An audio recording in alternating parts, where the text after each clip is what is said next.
All right, so I'm excited to be here today with my new friend, Chris Alba. Chris is a multifaceted creative who's transformed his passion for music, art, and design into a career, starting as a DJ alongside prominent names like Steve Aoki and DJ AM in the early 2000s hipster scene. And he learned songwriting, production, and remixing from Skrillex. Let's go. Bangarang was definitely a jam that when it first came out, I remember when we were touring full time, we were like, Bangarang, boom, boom, Bangarang. Good stuff. So he's gone on from a successful career as a DJ and his own music to being able to work with other creatives as well and creating an agency called the Cult Creatives. And he's collaborated with top music artists and Fortune 500 companies, introduced new talent like Major Lazer, Skrillex, and DJ Snake. So this guy who's both been in the industry and he's been working with very successful artists for a long time now. So thank you for taking the time to be here today. I appreciate you having me. Maybe we can just dive right into it. So you've had a very successful career personally, and you've networked, you've connected with some of the most respected DJs in the world. In your mind, what is it that sets apart artists who are able to build a successful brand from artists that are really struggling to cut through the noise? Sure.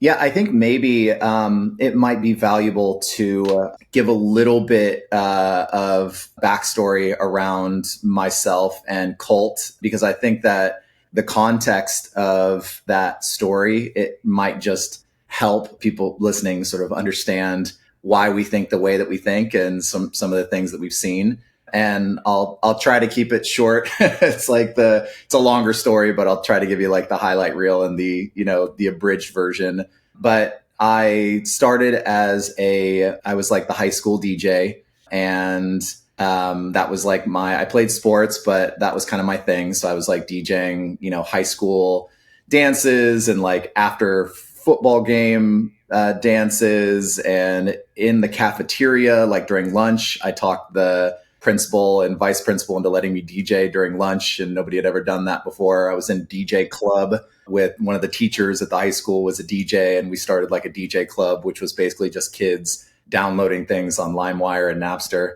But, so the DJ thing kind of started for me young. I'm from a small town in Pennsylvania, but then I moved to California right after high school, stars in my eyes, and wanted to just make a run at doing something creative in California. I thought California was the promised land, and, I could make something happen here. I studied film sort of straight out of high school at Cal State Fullerton.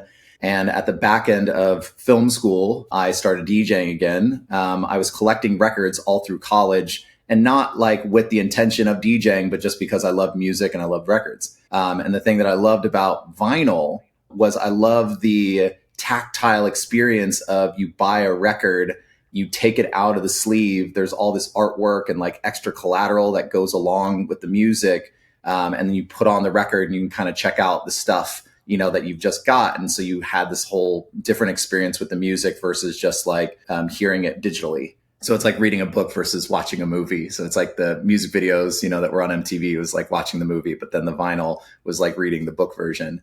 And so then I had this crazy record collection, and my roommates, they were all studying fashion and trying to be fashion designers. And they were throwing these parties in Orange County. And they're like, you should DJ our parties. You have like all these records, at that time, it's like you really could just like put a song on and then sort of slide the fader over and put another song on. It wasn't, crazy mixing and blending. And there was DJs that were doing that, but like Orange County and LA hipster scene, it was cool just to like slam records together as long as the records were good.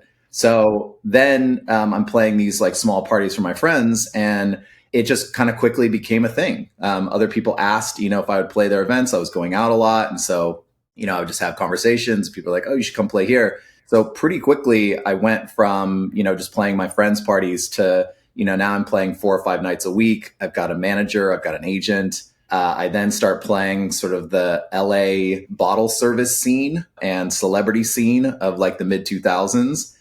So, I'm playing, alongside like a Steve Aoki or DJ AM, or like all these like amazing like turntablists turned like open format DJs, and Cameron Diaz and The Rock or hanging out at like, this table over here. And like, being a kid from a small town, I'm like, oh my gosh, this is so crazy. I can't believe that this is my life and that I'm getting paid, to play music for people and cruise around and just like bring my records and jam. The only thing that I didn't like about that scene was that the promoters wanted a very specific sound at their parties. And it was something that, I'm a creative person and, like to be expressive. And I was really getting into electronic music and house music specifically at the time. And if I would play 2 house records back to back, a lot of times I would have the promoter in my ear. And these aren't like house records, like, underground UK Euro records. This was like Bob Sinclair, World Hold On, back to back with like David Guetta, The Egg. And the promoter would be in my ear like, hey, you got to go back to mashups, or you got to go back to whatever was popular sort of in the mainstream at the time. Cause, they have a job to do. They're trying to keep the bottle service people there. But that was something that I was like, I don't know if I really like that. And I had started to play in a few different scenes that were like electro and sort of just like underground indie dance music that was happening in LA. And I really, really liked those parties and became friends with a lot of the people that were throwing those parties. So then I'd done that enough and, was sort of reacting to the bottle service thing that I was like, I think I'm going to start my own party. And, we started this really small event. It was my manager and I. It was one of those venues where like the capacity, I think, was like 40 people. And like, so if 20 people came, we're like all high-fiving, like, oh my gosh, like we crushed it. This is amazing. And they gave us a little bit of a budget to book talent. And we were booking stuff, like Steve Aoki and like, Riot in Belgium and like these like artists that were like indie dance artists, but for like $200 or $300. It was just sort of like where the scene was, at that time. But I think because it was such a specific sound, those parties, they started to grow. And it went from being, 40 people to, we move and, do a different venue and it's 200 people, then it's 500 people, then it's 1,000 people. Now we're doing, close to 2,000 people every week. And so we take residency at a venue called the Avalon Theater in Hollywood, very historic venue. I feel like we've played there before. Yeah, I think my band might have played there at one point. Yeah, I mean, like, Michael Jackson, was on that stage with like the Jackson 5. The Beatles played there. It's across the street from the Capitol Records building. And so just amazing, like really cool theater with like great bones. And it's funny, we looked at different venues like in Hollywood, and there was venues that maybe were more set up for like electronic music, but there was something about Avalon that I love the history of like the people that had come through. So that party really is sort of where a lot of my story, really begins. It's on a Friday night. It's called Control. And we do that party every Friday for 10 years, rain or shine. Doesn't matter. Like, could be Christmas Eve. We're throwing the party. And what about during COVID though? No, well, we actually ended right as COVID. We ended 2018. So it was from 2008 to 2018. And what was crazy about Avalon is that there was 3 different rooms that you could curate talent. And really, like the main stage was, that was the big draw. And then you're sort of putting like support acts underneath that, also had, small draws. But there was a side room that was in the front that was curated by some friends of ours that had a blog called Gotta Dance Dirty. And it was like sort of the era of like, blog music and Hype Machine. And the people they were putting in this room, it was like, Skrillex and Dylan Francis and, Flostradamus and Valentino Khan and like all these people that have become, the staples of, electronic dance music. They were the side room DJ that was getting $50, to come in and play. Like I remember walking in there and Dylan Francis was playing, and I think there was maybe 3 people in there dancing. It's something where it just felt like right place, right time, that I was like so into this music, and like we were lucky to have this venue. And so I met all the artists, I met the managers. It just kind of became the place where, as talent was emerging, especially in electronic music and sort of like some of the fringe like hip hop stuff that was happening, that's what was going on at Control. So that was something where, so I just become friends with all the guys. It's random that like Skrill, he lives across the street from me. His manager's friends with my manager. My manager's like, hey, there's this kid, he's been playing for us in the side room. He's doing these remixes for Interscope. He's really starting to build a following. I know you're like getting into production. You should go hang out with him. And I was like, at that time, I really was like, okay, I think I want to be more than just a DJ. I think I want to contribute, to this conversation and have my own stuff. I played a few instruments growing up and knew my way around a little bit. And then, it's like just DJing for years and years and years. It's like, okay, maybe I have something to say production wise. Because I was friends with a lot of these guys, my agent then is now Marshmello's agent. And, so I got to tour. And I did some, like headlining shows, a lot domestically and then some internationally, but I supported a lot of bigger tours. So it's like I got to play, stadiums and arenas and, festivals with pyro. And it was something that it was just an incredible experience, seeing the world and like getting to play music for people and cruise around. But, the life of a touring DJ producer that they don't tell you is, the grueling level of travel. And like, I'm a very regimented person. Like I like to, eat really good food and exercise. And I'm doing, meditation and cold plunges and all the things. And while I love the experience, I had met a girl, I'd fallen in love. I didn't want to be gone and be on the road all the time. And so I was looking at like what the next chapter, would be in my life. And the thing that I loved the most about my own project was the creative marketing, the strategy, and the branding around how you get the music to the people and how you really tell a story around what it is that you're trying to say. And so that's really how the Cult Creatives began, is that we just had a bunch of friends from the scene.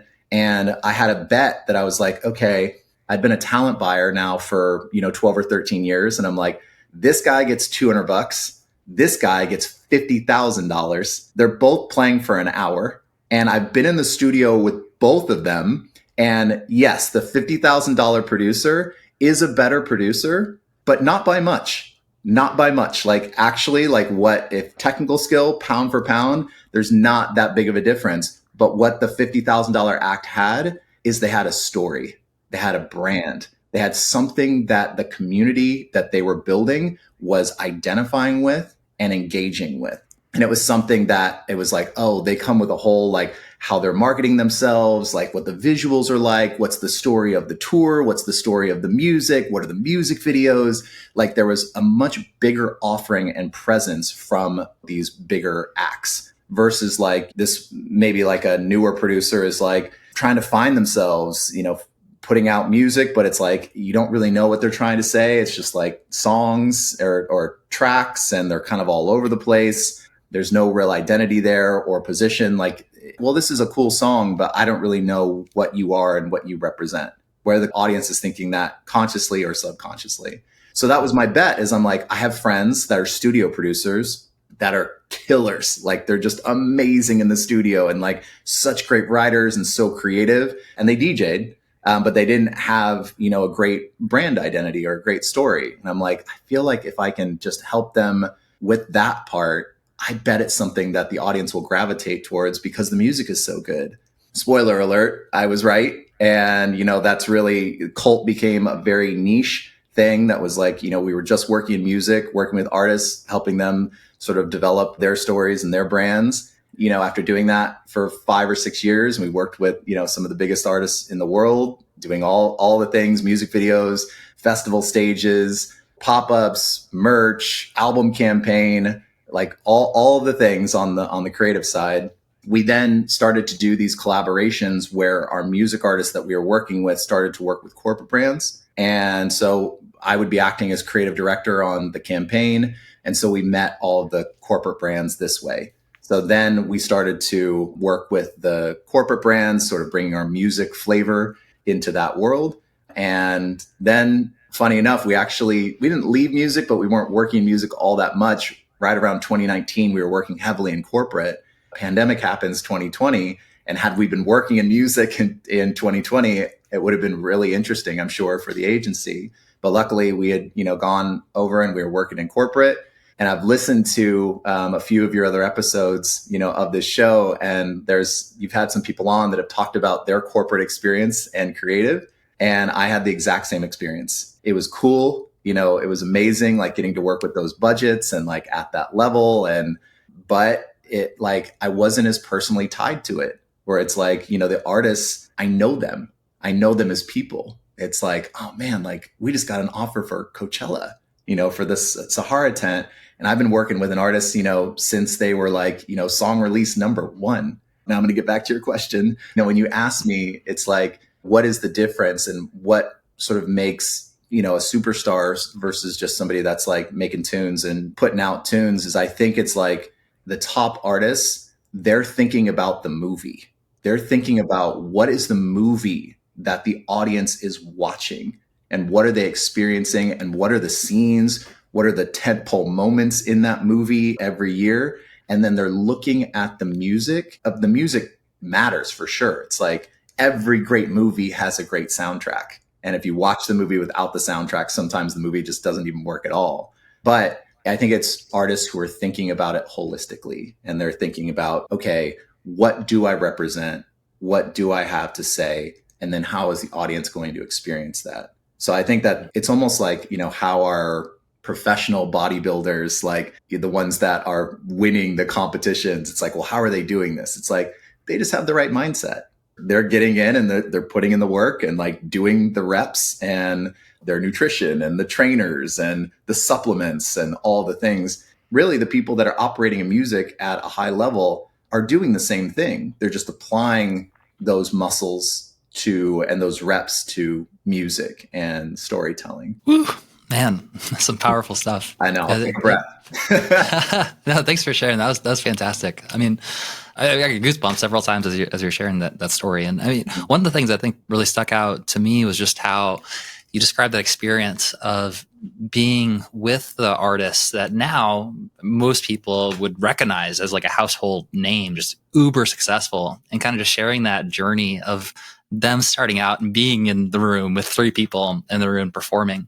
It's always humbling, sort of reflecting and remembering that, like, all of your favorite artists, all of the most successful artists, like they start out the same way that you start out when you're starting out a career from scratch.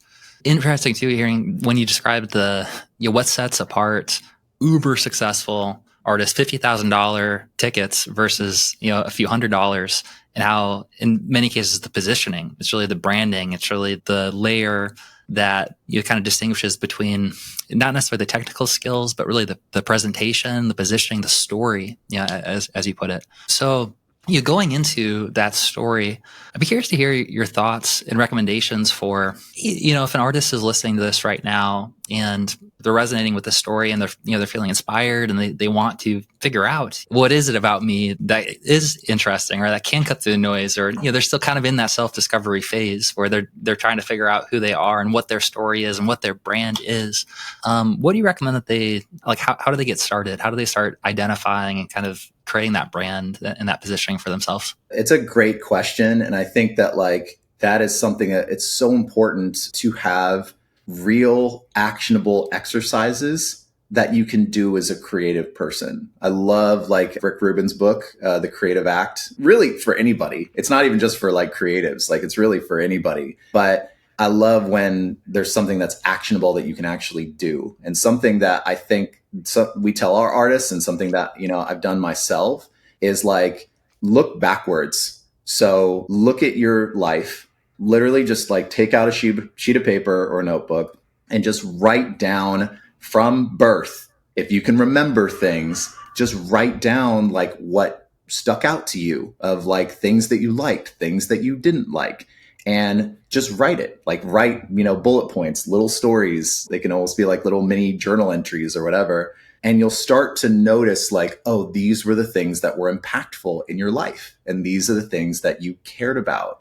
And the things that you care about and the experience that you have that is different from other people's experience is what makes you who you are.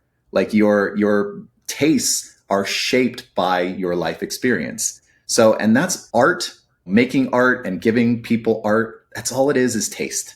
It's just taste of I'm interested in this person's taste and their choices. That's why somebody follows what you're doing. So I think that that's a really great way to just think about what are those things that stuck out. I remember having this exercise where I was all right, what are my top 20 singles and what are my top 20 albums and why? And I just would look at that and I'm wow. okay, like I see patterns in this. And so, when I was developing my own sound and like, well, what would my offering be? And what I look at it as like a conversation. I think that like the music industry and artists I look at it as like people standing around in a circle and like having a conversation. And like when you step into that conversation, you step in as yourself. And like the things that have happened to you and like, whether they're good or bad, they shaped who you are and how you speak and how you think and what you say. And so when you step into the circle, just speak as yourself. What's interesting to you? How could you contribute? I think a lot of times, like, we start by emulating our heroes, and that's how you should start. But what happens is, like, when you step into that circle, if it's like you're just saying the same thing as the person that just spoke, like you're not really adding anything to the conversation. So I think that's one of the ways that's an exercise where it's like, just look back because you try to objectively be like, oh, that's interesting. Like I grew up in this time and like I listened to this kind of music and, watched these kind of movies and had this sort of experience. When I was in film school, they would say like, write what you know. Don't try to like write. You don't really have any tie to that experience just because it seems, cool. It's like, write something, if I was going to create a movie, I'd probably create a movie about like, a DJ that is coming up and then electronic music happens and like it sort of explodes around him. Cause like that was my life. That's what happened to me. And it doesn't mean that you can't step inside of another character and maybe create and write from a different angle. But I think to start, like really trying to just look within and not look around at like what's popular or what's happening. Oh man, that's so good. The analogy that came to mind as you were sharing that was it's sort of like a tree with roots. And it sounds like what you're saying is one common mistake or tendency is to sort of feel like you need to do something else or be someone else or make a certain impression, but forgetting your roots or kind of being authentic, being yourself. It's sort of like, for the tree to blossom, like it kind of comes from within and the roots kind of branch out, and you want to look at your roots, look at where they came from and let it blossom, let it come out of that, as opposed to trying to go somewhere completely different and trying to create roots in something that you don't actually understand, you don't have the experience with. But if you kind of look within, you can kind of see where you can explore and see where did your roots come from. And then you can use that to sort of express yourself and blossom from there, as opposed to trying to be someone else. I love that analogy, man. I genuinely I love that. And I think that, to go further, it's like, it's like water your own roots. And that's where the magic is. And that's what people care about. They don't like if something's popular and it's like, oh, this artist is crushing it and, this is what they're doing. So I'm just going to go make a bunch of that stuff. It's like that artist is already there. That people are, it's like if they want that, they've already got that formula and that recipe, to go listen to that artist. Like, what do you have? Like, what do you have that's like your unique thing and your unique recipe? I remember my agent, they had an office off of Wilshire. And when I would go over there and meet with them, in front, there was all these taco trucks. One of the taco trucks would always have this like crazy line, like much longer than like all the other trucks. And I remember like asking my agent, I was like, what's that? What's going on with that one? He's like, oh, that one's crazy. He goes, it's Korean barbecue, but like Mexican burritos. And I'm like, oh, whoa, like Korean barbecue burrito. I'm like, that's just even the idea. I'm like, that's if you like both of those things, I'm like, that's probably really good. And then, come to find out the guy who like runs the truck is like half Korean, half Mexican. And like, of course, like that's the one that has like the line down the street because it was like his authentic offering. That was his. And so that's why I always will like encourage artists, like go find your Korean barbecue burrito. I think that like, if you want to make the best Korean barbecue in the world, you can, but it's like, you're going to be competing with like a lot of other people. But like, if you can create something that is like taking your different tastes and things you love and slamming those together, it's like, oh, we haven't seen this yet. That's interesting. That's unique. And I love both of these things. And I think actually when I put them together, I love it even more, again, like looking within and looking at your roots and just like, how could I create something from this that feels authentic to myself? That's super helpful. Yeah. So it sounds like part of finding your roots can be coming from looking at your influences and looking at these different things that might not necessarily be together for everyone, but they work together for you. They're a part of your roots, whether that's 20 of your favorite singles or 20 of your favorite albums. But it's when you bring those together that like really going into this roots analogy, there's sort of roots established for all of those different influences, and there's people that are deep fans and influenced by this other, this one tree. And then there's people who are deeply influenced by this other tree. And if you're in the middle of those two and you have these roots that kind of combine them, then it creates a really unique experience that's both familiar because they recognize those roots, but you're also creating it something new and with your own DNA that combines the roots of those different sources. Totally. And like really well said. That's exactly it. And not only by combining those roots, like you're doing something interesting. How cool is it that you could bring people that were fans of this and fans of this, and then they come to your show and they're together. And like, that's part of like, I think if you almost look at like sonically, you've got like ingredients that are on a table. Part of like developing your sound is like, okay, you can cook anything that you want to cook, but you have to use these ingredients. And I think that that's like part of how like people can find their sound is actually by like being a bit restrictive, because now it's like with production and like where we can go with music, it's like it's unlimited. Like you can make anything. And before, you really like when it was like the band era, of like whatever the 40s or 50s, it's like your band sounded what you had. It's like, these are the instruments that we have. This is, our drummer has, this kit. We have the 2 guitars. We have 1 keyboard. And this is the way our band, the voices sound. And that's how you got your sound. But now it's like, it's unlimited of where you can go. But I think like, laying out those ingredients and being like, doesn't matter the tempo, doesn't matter the style, but I'm only going to cook with these. That's how people will start to recognize your sound. Oh, cool. Like Skrillex, he's got pop records. He's got heavy like drum and bass records. He's got like UK dub records, and it doesn't really matter what it is. It sounds like Skrillex. You can always hear him in the way he uses the ingredients like across those genres. So, and that really, you could use that same analogy or metaphor for any type of creative, of just being a little bit more restrictive, but like in a positive way. Totally makes sense. Yeah, I guess if you want to make a dish that has everything in it, then it would probably come out feeling like pretty messy and it wouldn't really taste that great. It's like, I don't know, chocolate mixed with broccoli. I don't know. Maybe that would be good. I don't know. I've never had broccoli dipped in chocolate, but awesome. So yeah, this is great. I mean, a great conversation around like, the roots and where does creativity come from, inspiration and authenticity, finding your roots, and also not shying away from your influences and the people that are part of your roots, and bringing together these different versions of you or different parts of yourself to create something new.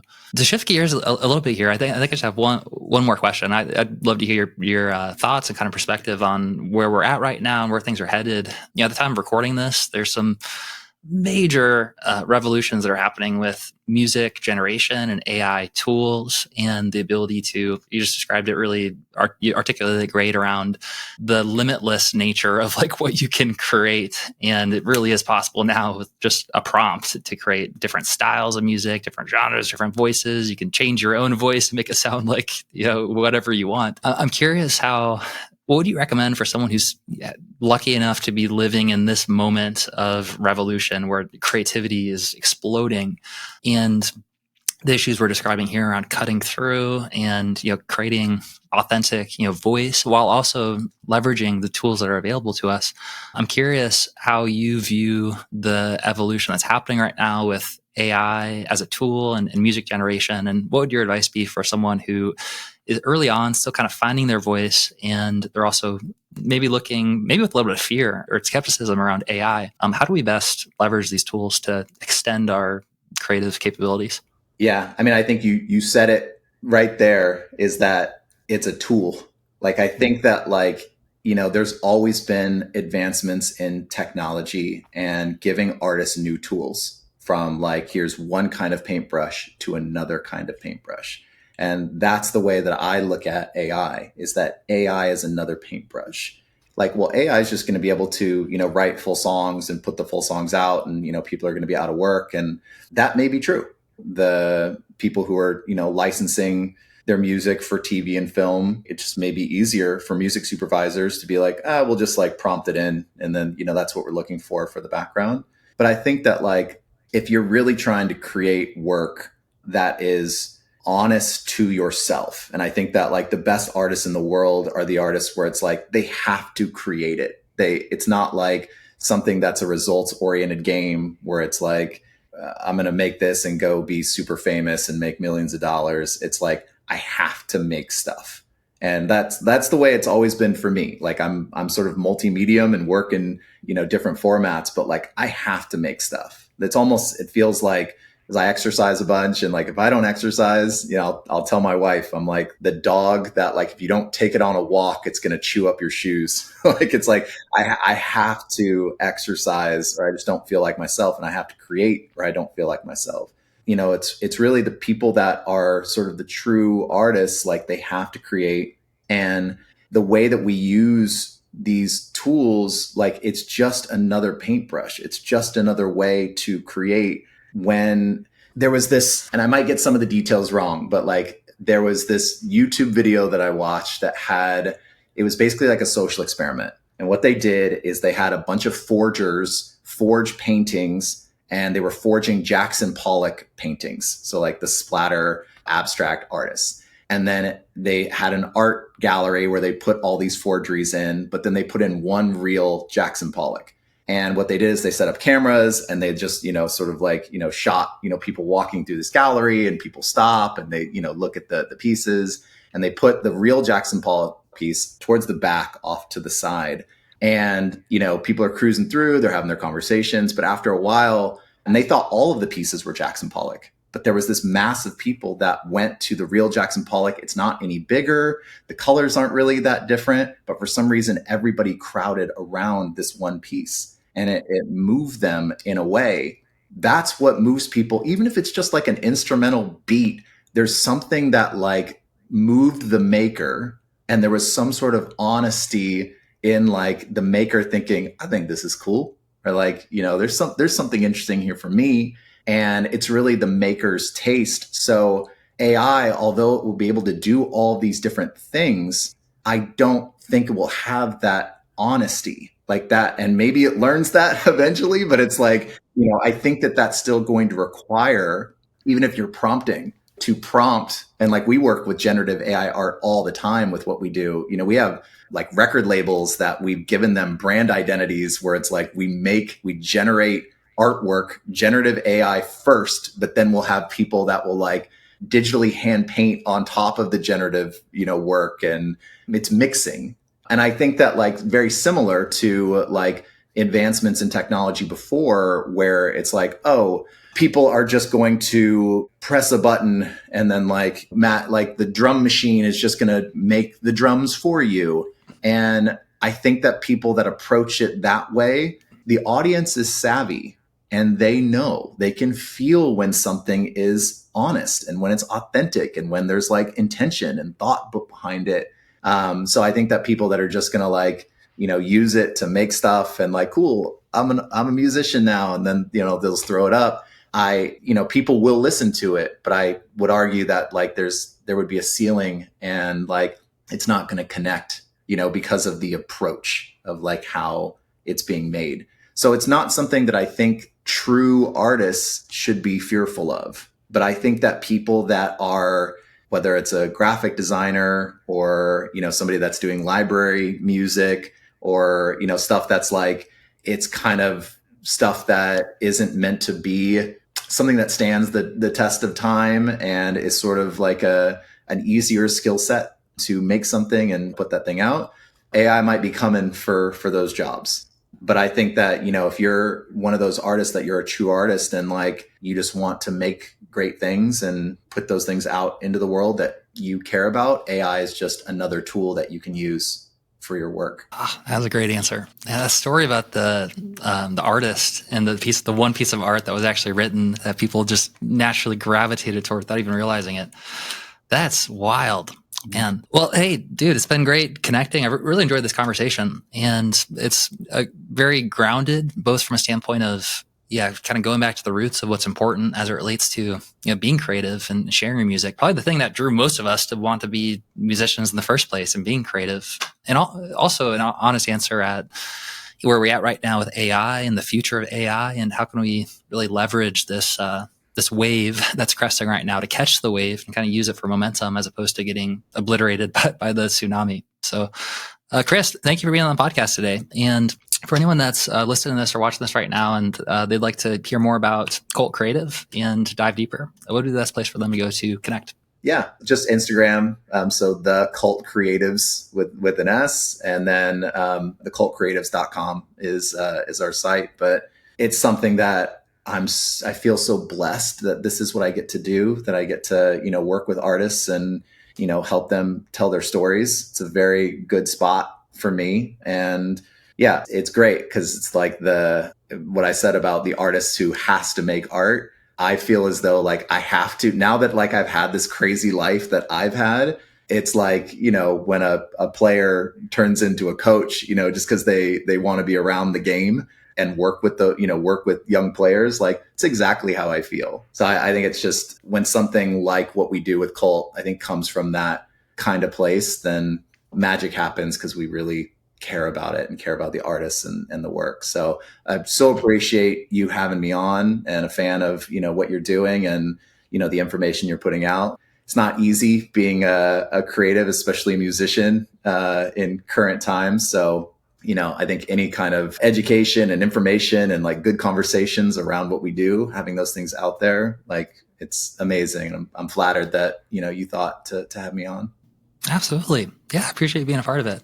And it's to bring it back to the roots analogy one more time. I love what you just shared. You're kind of at this place where it's just such a blessing to be able to share and kind of give, this knowledge back. It's sort of like the roots have developed, to the point where it's like the tree, and now the fruits are starting to fall. And it's the most natural, beautiful thing that can exist is like when the fruits start to fall, and then, it starts to help to form and nurture, these other roots. So yeah, thanks for being a part of it. And like always, we'll share a link in the show notes for easy access to thecultcreatives.com.